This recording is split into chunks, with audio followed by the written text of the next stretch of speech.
পশু পাচার রোধে আবারও বড়সড় সাফল্য পেল বক্সিরহাট থানার অন্তর্গত জোড়াই ফাঁড়ির পুলিশ প্রশাসন। গোপন সূত্রে প্রাপ্ত তথ্যের ভিত্তিতে বুধবার সকালে ভাঙ্গাপাকড়ি এলাকায় অভিযান চালিয়ে বিহার থেকে আসাম অবৈধভাবে পাচারের উদ্দেশ্যে নিয়ে যাওয়া 34টি মহিষ সহ এই 4 নম্বরের গাড়ি আটক করে গ্রেফতার গাড়ি চালক।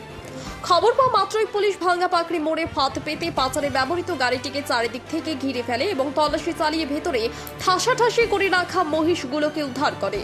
পুলিশের এই দ্রুত বিচক্ষণতায় পাচারকারীদের সমস্ত ছক বানচাল হয়ে যায় এবং উদ্ধার হওয়া 34টি মহিষকে সুরক্ষিতভাবে জোড়াই পুলিশ ক্যাম্পে নিয়ে যাওয়া হয়েছে।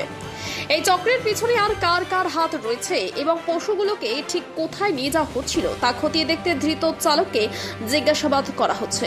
পুলিশের এই সাহসী পদক্ষেপে এলাকায় ব্যাপক আলোড়ন সৃষ্টি হয়েছে এবং প্রশংসিত হচ্ছে প্রশাসনের ভূমিকা। Bureau report, UB live news, খবর যখন আমরা তখন।